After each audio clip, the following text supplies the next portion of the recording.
मैया। बुढ़िया ने जैसे प्रहलाद को देखा शांत हो गई। क्यों रो रही है? बेटा, मैंने धोखे से मंझारी के बालकों को इस अभा में लगा दिया है।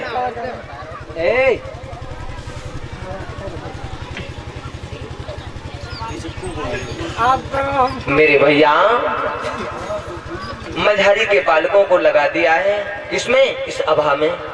तुम्हें परमात्मा से प्रार्थना कर रही थी, प्रभु इन मंझारी के बच्चों को बचा लेना। बुढ़िया, तू पागल हो गई है क्या?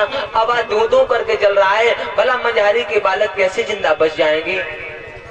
बुढ़िया ने कहा, बेटा वो स्वाधीन ब्रह्म सच्चिदानंद अगर चाहेगा तो मंझारी के बाल जरूर जिंदा बच जाएंगे। तो तेरे परमपिता में इतनी शक्ति? बोले हाँ। सुन बुढ़िया, मैं तुझसे एक बात कह रहा हूं।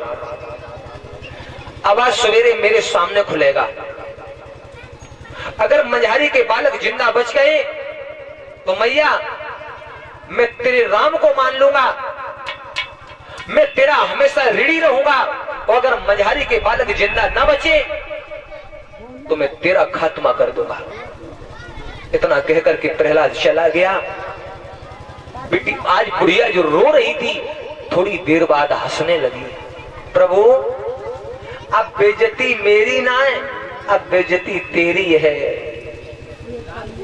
किसी से उसकी मंजिल का पता पाया नहीं जाता। जहां वो है वहां फरिश्तों से जाया नहीं जाता। ये अजीब नगमा है परीक्षित जी, जो हर साज पर गाया नहीं जाता। याद रखना, बुढ़िया ने जब ये कहा, अब मेरी हंसी न, अब तेरी हंसी है। अजामिल गीत गढ़ का अधिकारी और नाथ आपने, हनुमान अंगद बलि तारो तरण प्रभु हाथ है। और तारो ना तारो यदि हमें, तो बदनामी तुम्हारी नाथ है। अब मेरी बदनामी नहीं है, अब तुम्हारी बदनामी है। अगर मंझारी के बाल जिंदा ना बचे तो बेटा प्रहलाद का तुमसे प्रभु विश्वास उठ जाएगा।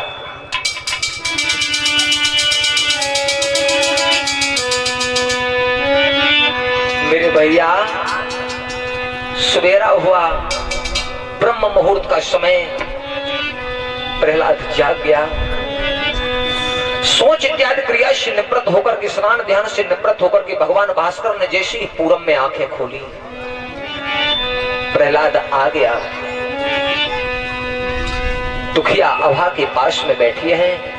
मां, मैं आ गया। अभा को खोल। एक एक करके आज दुखिया उन बर्तनों को अलग हटाने लगी है जिसमें मंझारी के बालक हैं। धन्य है प्रभु, उसके